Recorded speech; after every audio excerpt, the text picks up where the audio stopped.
Hello hi नमस्ते welcome back to my channel again. और जैसे कि हम सबको पता है हमारी कौन कौन सी प्लेलिस्ट चल रही है। जी हाँ, ह्यूमन फिजियोलॉजी की चल रही है, न्यूट्रिशन, डाइटेटिक्स, फूड साइंस, इन सब के ऊपर हम अभी लेटेस्ट वीडियो बना रहे हैं। और डिस्क्रिप्शन में आप एक बार लिंक देख लीजिएगा, काफ़ी सारे प्लेलिस्ट है, आपको काफ़ी सारी नॉलेज आपका वेट कर रही है। ठीक है। सो हमारे चैनल पे जैसे कि मैं पहले बता दूँ, psychology, nutrition and human health के ऊपर बात की जाती है, इसके ऊपर के बारे में जानकारी दी जाती है। आज का हमारा टॉपिक है cell, the basic fundamental structure and functional unit of our life. Cell क्या है? The unit of our life. पहले हम इसका देखिए, पढ़ाने को मैं सेल का चैप्टर आपको काफ़ी अलग अलग बुक से पढ़ा सकती थी, काफ़ी अलग अलग सोर्सेज से पढ़ा सकती थी, ठीक है। लेकिन NCERT इज़ द बेस्ट। सो यहाँ जो मैं सेल का पूरा कंटेंट लाई हूँ, complete lecture in one shot जो मैंने लिखा है, इसका मतलब है 12th क्लास की, ठीक है, आपका जो बुक है NCERT का बायोलॉजी का, उसमें जो सेल का चैप्टर है वो बेस्ट है। उसमें सारी जानकारी है। आई डोंट थिंक सो कि किसी बुक में इतना सिंपली और इतने अच्छे से समझाया गया होगा। सो आज मैं वहाँ से कंटेंट लाई हूँ। सो ये स्कूल स्टूडेंट्स के लिए भी काफ़ी कारगर होने वाला है ये आज का लेक्चर। और जितने भी बच्चे होम साइंस से हैं, न्यूट्रिशन से, नर्सिंग से हैं, MBBS, राइट, तो उन सब के लिए भी बहुत, या जो नीट देने वाले हैं उनके लिए भी बहुत इफ़ेक्टिव है ये आज का। ठीक है, without any further delay start करते हैं। आज का लेक्चर जो है, जैसे कि मैंने बताया, हम बुक के थ्रू पढ़ेंगे, लेकिन ये पढ़ाने के बाद, थ्योरेटिकल नॉलेज देने के बाद, लास्ट में पूरा एक रिवीजन का मैंने नोट्स बनाया है। सो लास्ट तक ये वीडियो ज़रूर देखिएगा, क्योंकि लास्ट में हम सबकी समरी देखेंगे जिससे हमें तुरंत याद हो जाएगा। और मेरी गारंटी है, आज का लेक्चर के बाद आपको सेल दोबारा पढ़ना नहीं पड़ेगा। यूकैरियोटिक सेल की बात कर रही हूँ मैं, जैसे कि दो टाइप के सेल होते हैं, प्रोकैरियोटिक यानी यूकैरियोटिक। आज हम यूकैरियोटिक सेल के बारे में बात कर रहे हैं। और मेरा दावा है, अगर ये वीडियो आपने आज देख लिया पूरा लास्ट तक और ये रिवीजन मैंने करवाया, तो बस आपको और कोई जगह से पढ़ने की ज़रूरत नहीं है और कुछ याद करने की ज़रूरत नहीं है, राइट। सो आज का लास्ट तक वीडियो ज़रूर देखिएगा। चलिए आज का वीडियो स्टार्ट करते हैं विद द थ्योरी पार्ट। आज जब सेल की बात की ना, तो अलग अलग सेल थ्योरीज दी लोगों ने, ठीक है। जैसे कि हम अगर स्टूडेंट, देखिए, मैं थ्योरी पढ़ाने को पूरा पढ़ा सकती हूँ, लेकिन मैं इसके भी बीच में से आपको सिर्फ इंपॉर्टेंट चीज़ें पढ़ाऊँगी, ठीक है। तो जैसे पहली लाइन देखिए, काफ़ी अच्छी और इम्पॉर्टेंट है। Biology is the study of human, ठीक है। Biology is the study of living organism. Living organism animal हो सकते हैं, ठीक है, ह्यूमन्स हो सकते हैं, राइट, ऑर्गेनिज्म हो सकते हैं, लिविंग ऑर्गेनिजम्स, राइट। तो अगर हम देखें कि सेल थ्योरी जो है, a description of cell structure and cell growth is by division and is given in the chapter comprising the unit cell, ठीक है, जो यूनिट अभी हम पढ़ने वाले हैं। Cell theory also created a sense of mystery around living phenomena, that is physiological and behavioral process, right। अगर हम इस सेल थ्योरी की बात करें, जैसे काफ़ी लोगों ने अपनी अपनी सेल थ्योरी दी है, लेकिन हम वही थ्योरी पढ़ते हैं जो मोस्टली एक्सेप्टेड हो, ठीक है, और आज हम वही पढ़ने जा रहे हैं। It is a cell theory, it is the cell theory that emphasized the unity underlying its diversity of forms, that is the cellular organization of all life forms, right। चलिए आज का लेक्चर स्टार्ट करते हैं। Cell है क्या? देखिए, unicellular organism are capable of independent existence, ठीक है, and performing the essential functions of life. Anything less than a complete structure of cell does not ensure independent living. Hence, cell is the fundamental structural and functional unit of all living organism। जो मैंने line बोली वो क्यों बोली, यहाँ पे देखिए उसका आंसर लिखा हुआ है पूरा, यूनिसेलुलर से लेकर ऑर्गेनिजम्स तक, ठीक है। अब एंटोन वॉन लियोनुक जो थे, उन्होंने पहली बार देखा था और डिस्क्राइब किया था एक लिविंग सेल को, ठीक है। तो लिविंग सेल हम देखिए वॉन लीव को हम कह सकते हैं, ठीक है।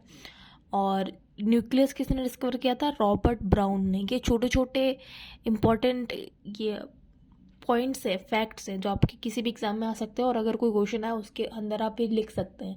लिविंग सेल किसने दिया था, न्यूक्लियस किसने डिस्कवर किया था, the invention of microscope and its improvement leading to the electron microscope revealed all the structural details of the cell. जैसे ही एक इलेक्ट्रॉन माइक्रोस्कोप का इन्वेंशन हुआ उसके बाद ही हमें सेल के बारे में पता चला, सेल के अंदर कितने और पार्ट्स होते हैं उसके, लाइक सेल ऑर्गेनेल्स कौन से होते हैं, उसके बाद पता चला।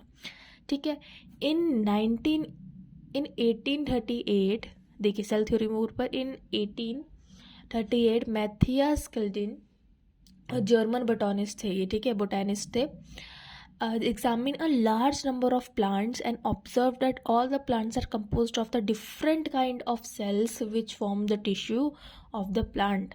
देखिए क्या कह रहे हैं, अलग अलग सेल्स होते हैं जिससे टिश्यू बनते हैं, उससे प्लांट बनता है। वैसे ही अगर मैं ह्यूमंस की बात करूँ तो सेल्स, बहुत सारे सेल्स है, टिश्यू, बहुत सारे टिश्यूज से एक ऑर्गन, और बहुत सारे ऑर्गन पार्ट, मतलब अक्यूमुलेशन ऑफ ऑर्गन से एक पूरी ह्यूमन बॉडी बनती है जिससे हम बनते हैं ह्यूमन। राइट, आई होप आपको ये चीज़ समझ में आई हो। सेजवान जो है 1839 में, वो एक ब्रिटिश जियोलॉजिस्ट थे जिन्होंने स्टडी किया different types of animal cells और बताया कि अच्छा ये आउटर लेयर होती है जिसको प्लाज्मा मेम्ब्रेन कहते हैं। राइट, और अलग अलग में सेल थ्योरी दी। पहली बार मैंने बताया दिया, शेजवान एंड स्केल्डन ने मिलकर एक सेल थ्योरी दी जिसमें बोला कि रुडोल्फ वर्चो जो थे उन्होंने ये एक्सप्लेन किया कि सेल बना कैसे। पहले वाले में तो उन्होंने क्या बोला, शेजवान और स्केल्डन ने, कि ये सेल थ्योरी है, इसमें ऐसे ऐसे होता है, लेकिन उन्होंने ये नहीं समझाया कि सेल बनता कैसे है। तो फिर किसने बताया कि सेल फॉर्म कैसे होता है, बनता कैसे है? रुडोल्फ वर्चो ने in 1855 first explained the cells divided and new cells are formed from pre-existing, जिसको क्या कहा, omnicellular e-cellular। राइट, अगर हम ऊपर ऊपर देखें, ठीक है, वैसे तो मैंने बहुत डिटेल में मैं समझाऊंगी, ठीक है, लेकिन अगर हम देखें तो जो सेल्स होते हैं वो different different size and shapes में डिवाइडेड होते हैं, जिनका अलग अलग एक्टिविटीज़ होती है, अलग अलग फंक्शंस होता है। जैसे कि सबसे छोटा सेल कौन सा होता है, माइकोप्लाज्मा, ठीक है, एंड सबसे बड़ा सेल क्या होता है, एग ऑफ ऑस्ट्रिच। ये आप याद रखिएगा, ये भी पॉइंट्स है। जैसे रॉबर्ट ब्राउन, लाइक देखिए लिविंग सेल किसने दिया था, न्यूक्लियस किसने डिस्कवर किया था, सेल थ्योरी किसने दिया था, लेकिन फॉर्मेशन कैसे होता है ये नहीं बताया था, वो किसने दिया था। राइट, फिर कौन सा स्मॉलेस्ट सेल है, कौन सा बिगेस्ट सेल है, ये सब आपको याद रखना है, ये फैक्ट्स है। ठीक है, ये देखिए अगर अलग अलग देखिए, ये रेड ब्लड सेल्स हैं, ये कुछ इस तरीके से देखते हैं, राउंड एंड बाइनोकेव होते हैं, ठीक है, बाइकॉनकेव होते हैं। वाइट ब्लड सेल्स देखिए एम्बर्ड होते हैं। Communal epithelial cells long and narrow होते हैं। नर्व सेल जैसे कि न्यूरॉन के ऊपर मैंने पूरा वीडियो बनाया हुआ है अच्छे से एक्सप्लेन करके, वो इस तरीके से दिखता है, अट्रैक्टेड एलोंगेटेड ऐसा दिखता है। मीसोफाइल्स जो सेल्स होते हैं वो ऐसे दिखते हैं, राउंड एंड ओवल शेप के, है ना। प्रोकैरियोटिक सेल अब आया है हमारा, जो कि हमको आज पढ़ना नहीं है, आज हम डायरेक्ट पढ़ रहे हैं यूकैरियोटिक सेल। राइट, सो आज का हमारा टॉपिक है यूकैरियोटिक सेल। यूकैरियोटिक सेल में देखिए काफ़ी सारी चीज़ें होती है, प्रोस्टेज प्लांट एनिमल में होते हैं, फंगाई में होते हैं, ठीक है, ये सारे सेल्स। इसमें अलग अलग चीज़ें होती हैं, कौन सी चीज़ें होती हैं, देखिए ये जो नीचे वाली है, पहले मैं इसको एक्सप्लेन कर देती हूँ। अच्छा, जब भी एग्ज़ाम में आए तो डायग्राम तो बनाना है, उसके आपको इतने बढ़िया मार्क्स मिलेंगे और इतने बढ़िया आपका रिजल्ट आएगा ना, बिलीव मी। इसको रट लीजिए, याद कर लीजिए, आप बना के 10 बार देख लीजिए। अगर आपसे ये शेप नहीं बन रहा है तो आप गोला में ही बना दीजिए, सर्कल में बना के कुछ कुछ कर दीजिए, लेकिन आप प्लीज़ डायग्राम बना के आइएगा, ठीक है। अब देखिए जो ऊपर ऊपर है वो है माइक्रोवाइली, ठीक है, छोटे छोटे वाइलीज होते हैं। उसके ऊपर ये जो लेयर है उसको क्या बोलते हैं, प्लाज्मा मेम्ब्रेन। राइट, अब देखिए ये बीच वाला जो है इसके अंदर है न्यूक्लियस, ये पूरा न्यूक्लियस है। न्यूक्लियस के जो आसपास होते हैं उनको बोलते हैं एंडोप्लाज्मिक रेटिकुलम। अब उसके ऊपर जो है देखिए, अगर जो राइजोबोम्स लगे हैं, ठीक है, राइजोसोम्स देखिए, एक मिनट, ये जो सर्कल सर्कल है, सर्कल सर्कल, अगर ये प्लेन है इसका मतलब ये स्मूथ एंडोप्लाज्मिक रेटिकुलम है, और अगर इसमें डॉट्स लगे हैं इसका मतलब वो रफ है, क्योंकि उसमें राइबोसोम्स है जिससे वो रफ हो जाते हैं, ठीक है। जैसे यहाँ पे देखिए ये स्मूथ एंडोप्लाज्मिक रेटिकुलम है, देखिए यहाँ पे इसके ऊपर कोई भी आपको वो नहीं दिख रहा होगा सर्कल, लेकिन इस तरफ देखिए सर्कल सर्कल है, मतलब ये रफ एंडोप्लाज्मिक रेटिकुलम है। राइट, उसके ऊपर ये न्यूक्लियर एनवलप है जिससे ढका हुआ है। ये वाला जो स्ट्रक्चर है देखिए, ये माइटोकॉन्ड्रिया है, माइटोकॉन्ड्रिया के अंदर भी अभी हम देखेंगे। राइट। राइबोसोम्स मैंने बता ही दिए। लाइजोसोम्स देखिए, ये लाइजोसोम्स होते हैं जिसको सुसाइडल बैग्स भी बोलते हैं। सेंट्रोल है, पेरोक्सियम है, ठीक है। ये जो अंदर ये जो पूरा एरिया है जो आपको ग्रीन में दिख रहा होगा वो साइटोप्लाज्म है। इसके जस्ट ऊपर ये जो इनफोल्डिंग बन रही है ये गोल्गी apparatus होता है। सबका हम अभी देखेंगे क्या क्या फंक्शन होता है, ठीक है। चलिए स्टार्ट करते हैं। जो सेल मेम्ब्रेन होता है, ठीक है, सेल मेम्ब्रेन क्या होता है, किसने ये किया था, देखो पहले ही लाइन है, the detailed structure of membrane was studied only after the advent of, किसका इन्वेंशन के बाद, इलेक्ट्रॉन माइक्रोस्कोप आया था 1950s में। उसके बाद ही पॉसिबल हुआ है कि हम देख सकें कि अच्छा एक आउटर लेयर होती है, मतलब प्लाज्मा मेम्ब्रेन होती है, ठीक है। तो सेल मेम्ब्रेन तब हमको पता चला, राइट। अब ऊपर की लेयर अलग होती है, नीचे की लेयर अलग होती है। ये PDF में दे दूंगी, ठीक है। डिस्क्रिप्शन में भी लिंक है टेलीग्राम ग्रुप का, और मैं कमेंट सेक्शन में भी पिन करती हूँ हमेशा, आप वहाँ पे जाइए, वहाँ पे ये PDF डला हुआ है, आपको मिल जाएगा। इसके शॉर्ट्स नोट्स जो मैंने यहाँ दिखाए, देखिए ये जो कंप्राइज है, अगर आपको इतना नहीं पढ़ना है आप बस ये वाला देख लीजिए, आपको याद हो जाएगा किस में क्या होता है, किस में क्या होता है, ख़त्म बात, ठीक है। चलिए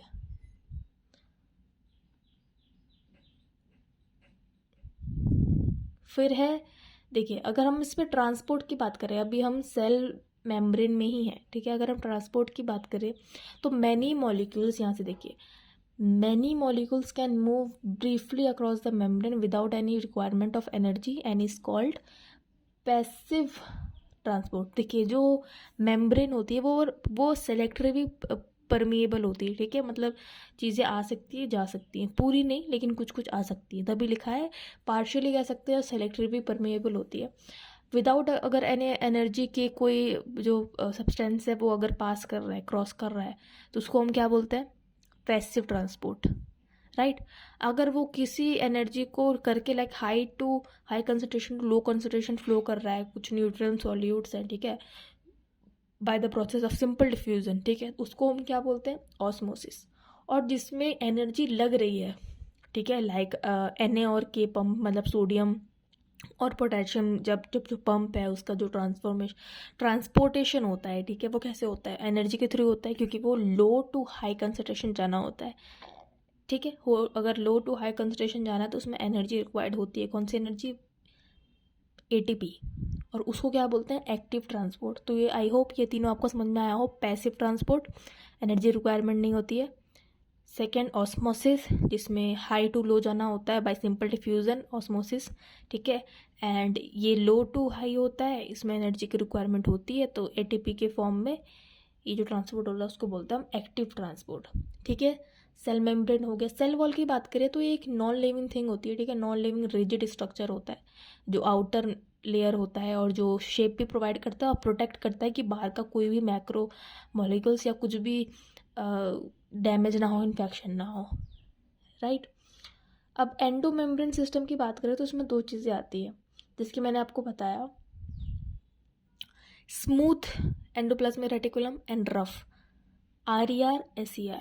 RER में क्या होगा, रफ है, इसका मतलब एंडोप्लाज्मिक रेटिकुलम जो है उसके ऊपर राइबोसोम्स हैं, ठीक है, इसलिए वो रफ है। और जहाँ राइबोसोम्स का एब्सेंट है, नहीं है, स्मूथ है, इसका मतलब वो स्मूथ एंडोप्लाज्मिक रेटिकुलम है, ठीक है, सिंपल। फिर है गोल्गी अपैरेटस। जो गोल्गी अपैरेटस है उसको किसने ढूंढा था, देखो गोल्गी अपैरेटस गोल्गी ने ढूंढा था, ये ऐसे याद कर लेना, कैमिलो गोल्गी, ठीक है। गोल्जी भी कह सकते हैं, गोल्गी होता है, कहीं गोल्गी बॉडी होता है, गोल्गी कॉम्प्लेक्स को हम गोल्गी या गोल्जी एपेरेटस जैसा आपको सुटेबल हो, ठीक है। उसके इनफोल्डिंग्स के ऊपर होता है सिस्टर्नी, ये भी काफ़ी क्वेश्चंस बनता है, जैसे कि आपको डायग्राम में दिख रहा होगा, ठीक है। ये क्या करते हैं, ये डिस्क शेप सैक्स होते हैं, ठीक है, एंड फ्लैट शेप होता है इसका, ये पैकेजिंग और डिलीवरिंग का काम करते हैं, राइट। अब मैं आगे आपको अच्छे से बताऊंगी, ठीक है। Golgi apparatus is important site किसके लिए, क्योंकि यहाँ पे क्या बनता है, ग्लाइकोप्रोटीन एंड ग्लाइकोलिपिड। ये जो मैं बोल रही हूँ आप साथ साथ लिखते जाओ, ठीक है, और अगर नहीं भी लिख रहे हो तो दिमाग में बैठाते जाओ, क्योंकि लास्ट में आपको शॉर्ट नोट्स मिल रहे हैं इसके, ठीक है। लाइजोसोम्स की बात करिए, जैसे सुसाइडल बैग्स भी बोलते हैं, ठीक है। ये किस लिए ज़रूरी होता है, क्योंकि इसमें कुछ एंजाइम्स होते हैं जो कि डाइजेशन में हेल्प करता है, डाइजेशन किनका, carbohydrates, protein, lipids and nucleic acid का, राइट। वैक्यूल्स क्या होते हैं, ये एम्प्टी स्पेस होते हैं, एम्प्टी स्पेस जिसमें वाटर सैप और अदर वेस्ट प्रोडक्ट मतलब एक्सक्रीटरी प्रोडक्ट रहते हैं जिसमें, जो कि सेल का यूज में नहीं है, वो उसके बीच में होता है और एक सिंगल मेम्ब्रेन से बाउंडेड होता है जिसको बोलते हैं टोनोप्लास्ट। तो ये बीच की जगह जो होती है वैक्यूल बोली जाती है इसको, राइट। माइटोकॉन्ड्रिया काफ़ी फेमस है भाई ये तो, ठीक है, power house of the cell. क्यों, देखते हैं आगे, ठीक है। माइक्रोकॉन्ड्रियन जो है unless specifically stained are not easily visible under the microscope. The number of mitochondria per cell is variable depending on the physiological activity of the cell. In terms, shape and size also considerable degree of variability is observed.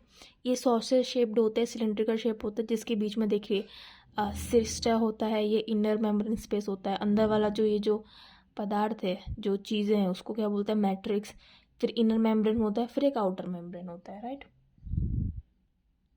Mitochondria are the sites of aerobic respiration. They produce cellular energy in the form of ATP. इसलिए क्या कहा जाता है इनको, power house of the cell. The matrix also possesses a single circular DNA molecule, a few RNA molecule, ribosomes and components required for the synthesis of protein. ठीक है, the mitochondria divide कैसे होता है, by fission. अब plastid की बात करें, अच्छा ये तो प्लांट में आ गया, ठीक है, चलिए आगे देखते हैं। राइबोसोम्स क्या होते हैं, ये दो प्रकार के होते हैं, ठीक है, एक दो सब यूनिट होते हैं इनके, ठीक है, 2 सब यूनिट्स, लार्ज सब यूनिट्स एंड स्मॉल सब यूनिट्स, ठीक है। इसको किसने ढूंढा था, जॉर्ज पलाडे ने इन 1953, राइट। और they are compose of RNA and protein, और ये किसी भी सेल मेम्ब्रेन से बाउंडेड नहीं होते, सराउंडेड नहीं होते, राइट। अब हम देखें सेंट्रोसोम क्या होता है। Centrosome is an organelle usually containing two cylindrical structure called centrioles, right। Nucleus का हमें जैसे पता है, ये पूरा स्ट्रक्चर है, कैसे कैसे होता है, बीच में होता है, ठीक है, सबसे लास्ट में होता है न्यूक्लियर मेम्ब्रेन, उसके अंदर न्यूक्लियर पोर्स होते हैं, उसके अंदर न्यूक्लियस होता है एकदम बीच में, और जो अदर जो आपको स्पेस दिख रहा है ये वाला, देखिए ये जो डार्क स्पॉट है ये न्यूक्लियस प्लस है, एंड जो लार्ज पार्ट है अंदर का वो है न्यूक्लियोप्लाज्म, राइट। अब देखते हैं, ये हमारा समरी आ गया, ठीक है। अब हमने जो ये चैप्टर पढ़ा, इतना बड़ा चैप्टर नहीं था, ठीक है, आप खुद से भी रीड आउट करेंगे तो आपको समझ में आ जाएगा, राइट। अब हम देखते हैं इसका रिवीजन। यूकैरियोटिक सेल जो है, इसमें सबसे पहले होता है प्लाज्मा मेम्ब्रेन, जो कि सिलेक्टिवली परमिएबल होता है, ठीक है, जिसमें फैसिलिटेट होता है ट्रांसपोर्ट ऑफ मॉलिक्यूल के लिए। फिर endoplasmic reticulum, Golgi apparatus, liposomes और वैक्यूल्स, ये 4 चीज़ें हैं जिनका सेम फंक्शंस होता है और ये कोऑर्डिनेटेड होते हैं। फिर है सेंट्रियोल्स, जो कि फॉर्म स्पिंडल, ठीक है, spindle apparatus during the cell division. फिर है न्यूक्लियस, न्यूक्लियाई होता है, क्रोमेटिन नेटवर्क होता है इसके अंदर, जो कि एक्टिविटीज़ को कंट्रोल करते हैं, किसके, उसके अंदर के जितने भी ऑर्गेनल्स हैं सेल के अंदर के, एंड ये रोल इन हेरिडिटी प्ले करते हैं, राइट। एंडोप्लाज्मिक रेटिकुलम जैसे मैंने बताया, transport and synthesis of protein, lipoprotein and glycogen. RER SER का मतलब मैंने मतलब समझा दिया। राइबोसोम प्रेजेंट है तो मतलब रफ एंडोप्लाज्मिक रेटिकुलम, एब्सेंट है तो smooth endoplasmic reticulum. Golgi body compose of flattened secretion of cells are package in them transported from cell. Lysosomes की बात करें तो enzymes for digestion of all types, ठीक है, all types of macromolecules like carbohydrates है, lipoprotein है, right. Suicidal bag भी बोलते हैं इसको।